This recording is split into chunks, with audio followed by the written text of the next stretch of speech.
to The Joys of Binge Reading, the show for anyone who ever got to the end of a great book and wanted to read the next instalment. We talk to successful series authors and recommend the best in mystery, suspense, historical and romance series, so you'll never have to be without a book you can't put down. You'll find episode show notes, a free ebook, and lots more information at thejoysofbingereading.com. But now, here's our show. Hello, I'm Jenny Wheeler, journalist and historical mystery writer, and today I'm talking to Kirsty Ferry.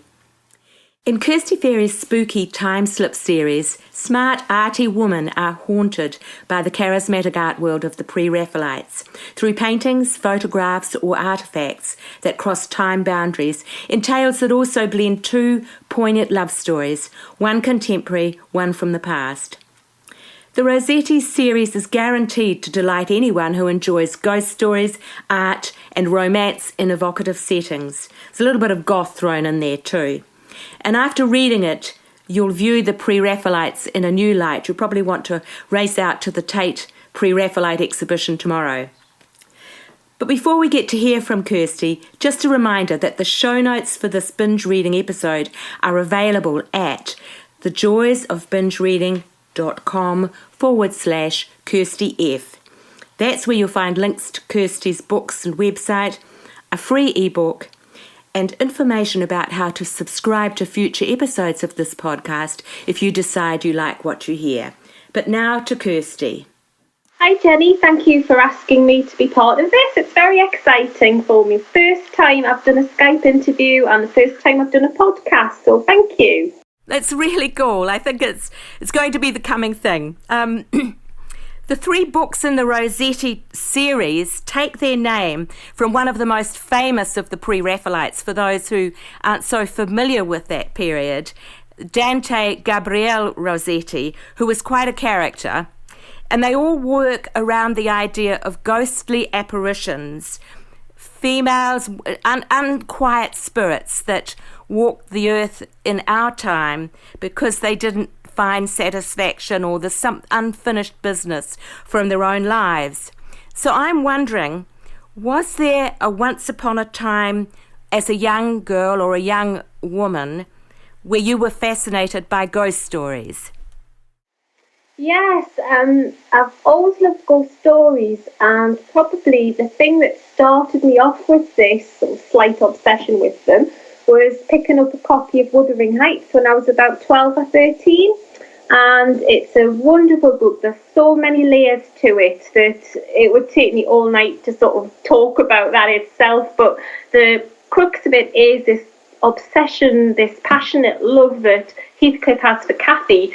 Most of the book, she's dead. She's a ghost. She's knocking on the window trying to get his attention. And he spends all that time just, missing her and wanting her. And it's that idea of this sort of unquiet spirit, as you said, this unfinished business that I think kind of started me off on this track of wanting to write something like that, as good as that people would want to read and talk about and still enjoy so many years into the future. So I would say if there was a defining moment, it would be Wuthering Heights. Oh, that's fantastic. And there seems to be a bit of a theme because you've written somewhere else that you work in a building that has its own collection of ghosts, which you say can prove rather interesting. Could you tell us more about this collection of ghosts that you work with? Oh, absolutely, yes. A wonderful ghost. I work in a university in Newcastle upon Tyne, which you can probably tell by my accent is where I'm from. And, it's Georgian Terrace, and it's 5 houses, and what they've done is converted them into office space, and they've knocked through each building so you can start at one end, you can walk all the way through the buildings right the way to the other end, so you are sort of drifting through these buildings, walking through walls like people always think that ghosts tend to do. And I worked with a girl a few years ago, and I said to her, do you think that this building is haunted? Because obviously it's so old. I think you just have this feeling, don't you? And she said, she said she'd actually seen a lady walking along the second floor corridor, and this lady was all dressed in grey, and she said she seemed to be like a nurse. And when we looked into the history of the building, we found out that one of the buildings had actually been used as a convalescence home. And we did a little bit of an investigation to see if we could find out some more about this lady. And we found out that she was called Elizabeth, and she worked there, and she told us what year she'd worked there, and she said she helped people. And when we sort of dug into the records a little bit more, we found out that there'd been a lady called Elizabeth who'd worked in this convalescence ward in the year that she had told us. So that was quite sort of creepy. And there's also things that the cleaners have been telling us. There's an office at the far end of one of the buildings, and they said they'd seen a man walking into this building, didn't recognise him, so they've gone running in to sort of see who he was and what he wanted. You can imagine the next bit I'm going to say is there was nobody in the office. They've seen pairs of legs just walking up the staircases with no body, no head, nothing else attached, just legs going up the stairs. We've got also, it's got basements. The basements are incredibly spooky there, wonderful places. We sort of only get down there occasionally if the estates people let you in and if you sort of sweetheart them a little bit, but they're great. And one particular incident that I remember is I sort of walked into the office one morning really early, and I could hear somebody getting told off on the other side of the door. So I thought, my manager's telling somebody off here, let's make quite a loud noise and make them stop, and don't want to sleep on that one. So I sort of walked in and stuck my head round the door and, morning! There's nobody in the office. Just except me. I was like, oh dear, that was a little bit strange. And there's other people who've said that they'd heard laughter, they'd heard whispering. Actually, one thing I did once is I lost a pen, and I was all over the office looking for this pen because I'm obsessive about pens. You're an author, stationery is important. And couldn't find this pen anyway. And I just went, will somebody give me my pen back? And I just looked down, it was on the floor by my feet. I went, thank you. Yeah, it's a great building. I love it so much. Well, that's amazing. So we've heard a lot about your experience with ghosts, and I'm sure it's a lot more than most of us have. Now, just turning to the fascinating a little bit with the Pre-Raphaelites. We're told that the Pre-Raphaelites really appealed to younger women and teenagers. I read that a lot of teenagers have Ophelia posters on their walls. And the magic of it seems to be that they wrote a lot about unrequited love. They had a real vision of magical and wild feminine beauty, and also that their subjects were often women of untold power, whether they used it for good or evil. So I guess it's not surprising that it did appeal to younger women. I just wondered, were those some of the themes that attracted you to the Pre-Raphaelite movement?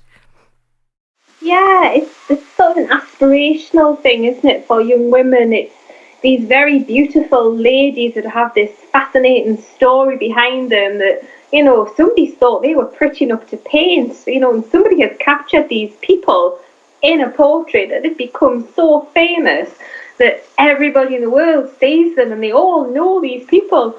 And I think probably what started my sort of rummaging around the Pre-Raphaelite world was I learned a little bit about Lizzie Sadal when I was doing my degree, and we touched on sort of art history and things like that, and somebody had mentioned Lizzie Sadal, and I thought, she sounds interesting. So I sort of went and started having a look about her, and she was the lover and ultimately the wife of Rossetti, and she was also his muse, and she was the lady who posed for John Millais when he did the Ophelia painting, which, if anybody has read the second book in my series, The Girl in the Painting, that's very much based around Lizzie and her sort of time as a model when she was working for Millais. And at the point where she did this painting, her career just sort of took off, and Dante was quite a bit of a character, and he was quite sort of possessive, I think, as well. And he said, "You're not going to model for anybody else. You're going to be my model. That's it." And nowadays, of course, you'd be like, "Oh, that's terrible. I'm not going to do that." But she was sort of, just plucked from nowhere, really, from obscurity, and she was suddenly thrown into this world full of these fantastic people who had all this, excitement going on, and she just sort of went along with it. And there's this awfully gothic story about Lizzie when she died, because Dante said when she died, that was it. He couldn't work anymore. His muse was gone. His inspiration was gone. Great tragedy, and he buried his poems with Lizzie in Highgate Cemetery in London. And then a few years later, his career wasn't going quite as well as he'd hoped, and he sort of thought, "Oh, I've got some poems there, haven't I? I think we'll have them back." And he went along, got some of his friends to dig Lizzie up so he could get the sort of books back off her. And there's this story that she was still beautiful, however many years after she died, and her lovely red hair was still in the coffin, and she was still as gorgeous as she'd been the day they put her in there. And it's just this Wuthering Heights thing again, this love that lasts forever. But there's this slightly darker side, I think, when you get into Rossetti, because he was a very ambitious man, and he used Lizzie for his own purposes, if we're being brutally honest about it, because she, in her own right, was a very talented artist. She was a poet, but she was never allowed to have any of her poems published during her lifetime. There was a suggestion that she had committed suicide, and I think she was quite a depressive person, and I think there's an indication as well of some postnatal depression, because she'd lost a baby, and there's all these stories of her sort of rocking this empty cradle, and again this gothic thing going on, and it's not pretty, it's not nice, it's horrible really, but it's fascinating, and this is the sort of thing that kind of grabs a reader, grabs a researcher. Certainly grabbed me when I was doing the research for the books, and you've just got to get it into paper and get it on a book somehow, and that's what I did. Yeah, there's wonderful Gothic detail there for sure. Turning from your specific books, talking a little bit about your wider career, is there one thing you've done in your writing that you feel has given you the chance to break through? I mean, it's really a feat to have produced a trilogy, let alone, a lot of people think one book, but to have done a trilogy is really a great achievement. So was there a secret behind that success? I think the secret would have to be the confidence of getting the work out there and getting it submitted and getting people to read it, because I've been one of these people who've written for years and years and years, had a break when my son was little, picked it up again when he was about 9, and I started doing a degree, and part of the degree was creative writing, and I was sort of writing all these things that, I sort of thought, oh, well, they're okay, but normally would have been pushed in a drawer, just saved on the computer. But I had to actually put work out there, get people to give me feedback on it, get the teachers to mark it, and hear what people actually said about it, which was a bit sort of nail-biting and terrifying. But it kind of it improves you, constructive feedback. There's nothing better than that, because that is how you know how you can be better at what you do. And through doing this degree, I got the confidence to actually submit some work to send it out to a magazine or anthology or somewhere, and things started getting accepted. And I thought, oh, well, maybe I can write a book here.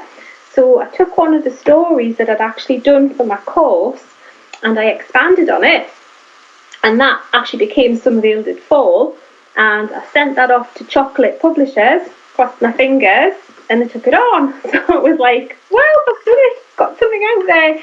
And the reason it turned into a trilogy was because I couldn't let the characters go. I had to do more with them. It was like I'd written sort of 80,000 words on these people.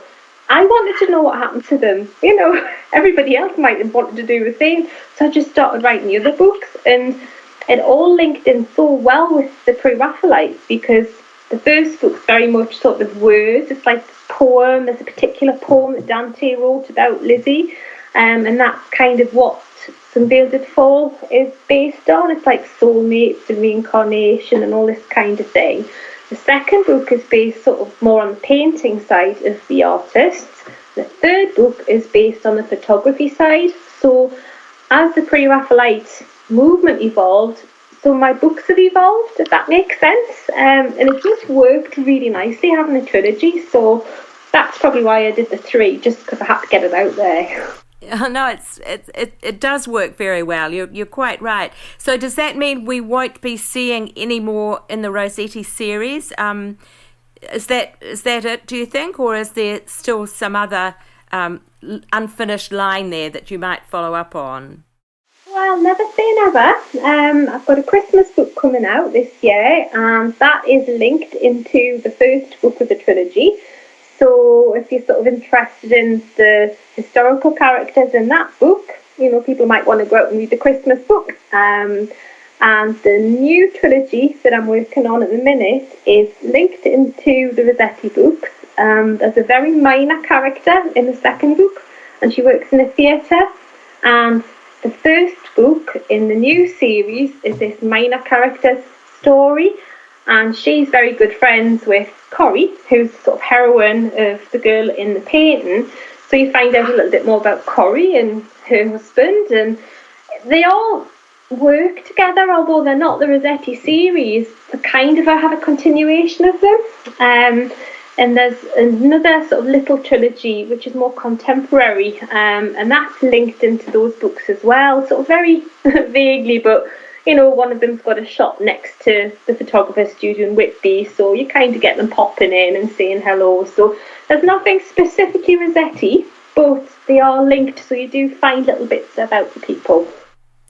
Yes, the period and the setting is just so rich in possibilities that I can understand you'd be a little reluctant to give it up entirely, because there's just so much there, isn't there, that you can keep working with. It's fantastic.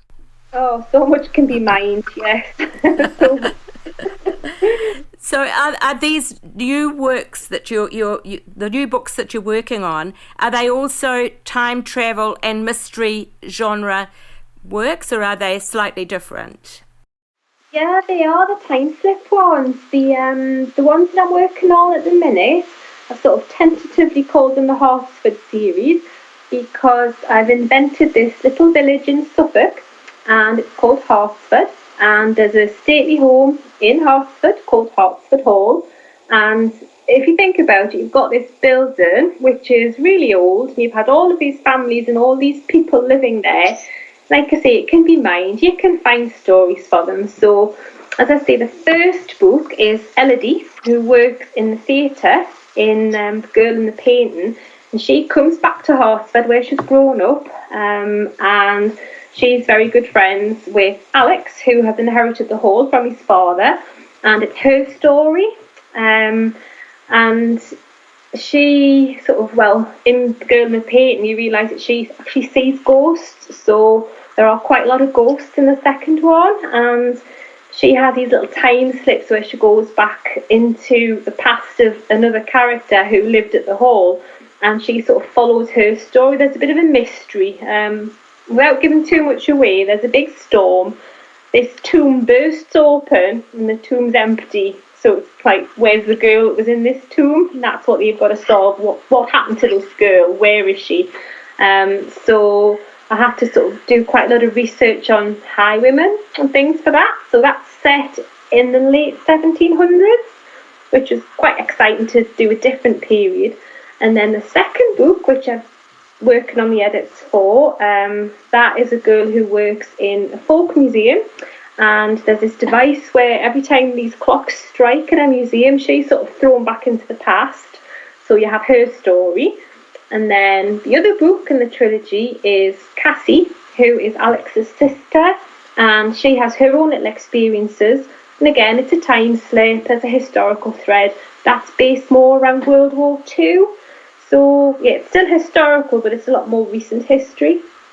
So yeah, I'm sticking with what I know best. Time slips, ghosts and mysteries. Great.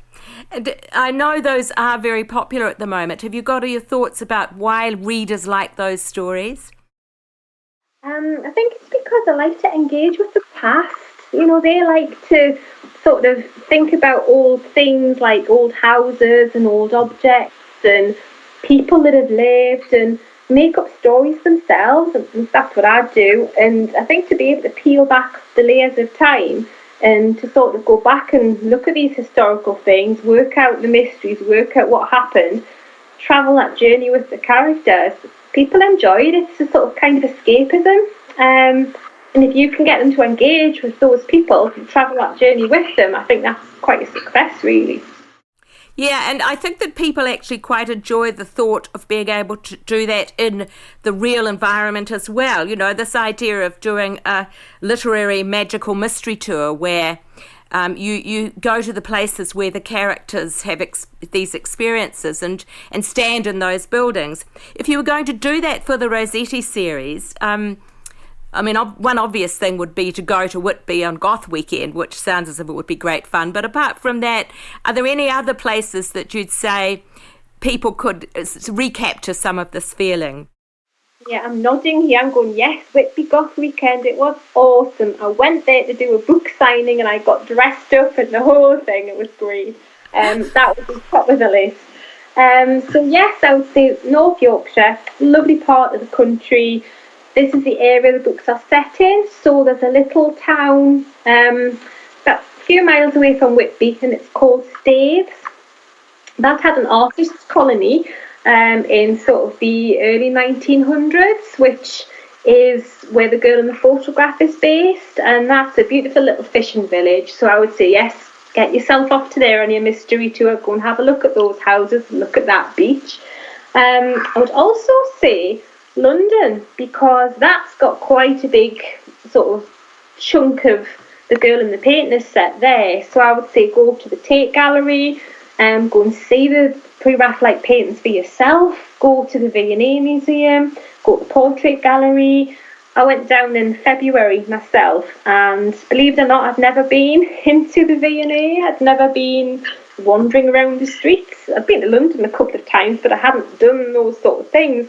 And I walked into V&A and I walked around a corner and I was face to face with a Rossetti picture, and it must have been about 8 feet high, and it was just like, I was like there in front of this painting. It was amazing.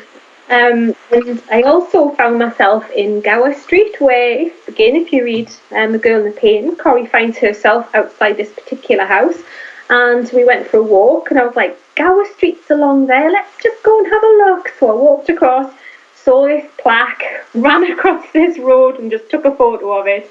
So I would say, yes, get yourself to Gower Street as well and see where it all started. Oh, that sounds like great fun. It really does.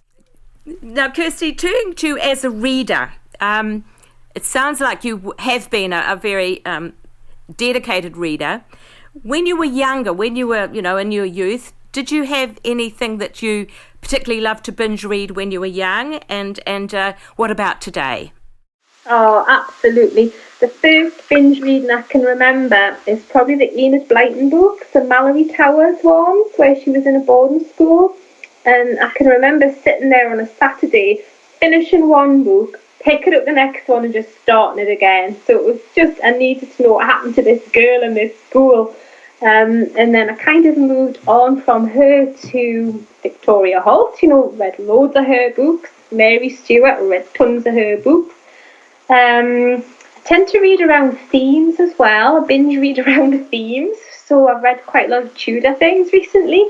So I've gone through all the Philippa Gregory, Susanna Dunn. I've moved on to Susanna Kearsley, read all of her time slip ones. And interestingly, I remembered a series of books that I had loved when I was little, and I managed to get them off Amazon, and they were by Elizabeth Enright, and they're about this family called the Mellandys, and they're lovely books, they're children's books, and there's the 4-Story Mistake, and there's the Saturdays, and binge read them last year just because I wanted to read them again. So yeah, I love them ones.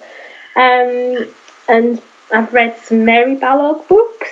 I picked up one of hers, realised it was the second in a series, went back to the first one, and then I had to read the second one again. And I've just started to discover an author called Sarah Rain, and she does sort of like haunted house, abandoned building sort of things. So I'm binging my way through her at the minute. I'm on to about the 4th book, I think, from her. So So yeah, you just kind of get into it. You want to read the books and find out what happens to the people, don't you? You do. They call it the Netflix phenomenon in reading, but it does seem that more and more we like to have a series. Once you've invested time in getting to know a character, you're reluctant to let them go, I think. Yes, definitely. And as an author, as I've said before, you don't want to leave them go. You've invested so much time as a reader, as an author, learning about these people, living their lives with them. You want to see what happens. And I tell you, the most annoying thing in a series for me is if you spend a whole book getting a couple together and then you pick up the next book and they have a big fallout and they're not together anymore. And I just think, what is the point of that? I refuse to read the latest Bridget Jones one because that is exactly what happens. No. And you sound like I hate to read books out of order. If I'm going to read a series, I want to read them in order. So I wait to get the first book rather than settle for the second or third if it's there right at my hand. I'll still wait for number one first. Yeah, yes. And then you sort of got this joy as well, though, haven't you, finding backlists of people? So you sort of pick up a one and you think, I really like this author, and you sort of work your way backwards and sort of like start again. But yeah, it's funny discovering new author and they've done more than one book. It's just great, isn't it? Yeah, it is. Although I must say, with the Rossetti series, you could start any of them, and you'd be able to read them as standalones. There's no doubt about that, but it's fun to read them in order. Yeah, that was deliberate because I thought if anybody does pick these up out of order, I don't want them to sort of come into it and think, well, you know, I've missed something here, what's going on? So that's why I kept the stories quite distinct. You know, each couple's quite distinct, although they're all linked together. But yeah, you can read them out of order and it doesn't really matter at all. But it's nice if you can get them in the series, I think. That's absolutely right. So we're coming to the end of our time together, Kirsty, and I'm just wondering, as we circle round to really looking to the future, back to the past and then to the future, I wonder, at this stage in your career, if you were doing it all again, is there anything that you would change, or do you feel that there was a certain inevitability about the way it's happened and you wouldn't change a thing? Yeah, I wouldn't change it. It's happened the way it's happened, in the right sort of timing for me. Like, as I say, my son was little and I didn't have the time to write and to do all of this, but then I lost my job. We all got made redundant, and then I picked up my writing again, got another job sort of a couple of months later, and it was part-time and it was in a university library, and suddenly I had time to work, I had time to write, and I had time to develop those skills. So it's all kind of progressed from there. So for me personally, the way I've done it has worked out for us, and there's nothing that I could say I'd change, I wouldn't do that, because it's just gone really well for me. Yeah, that's wonderful. That's wonderful. Well, look, thank you so much for joining us today, Kirsty. It's been great talking to you. Can you just let us know, where can people find you online?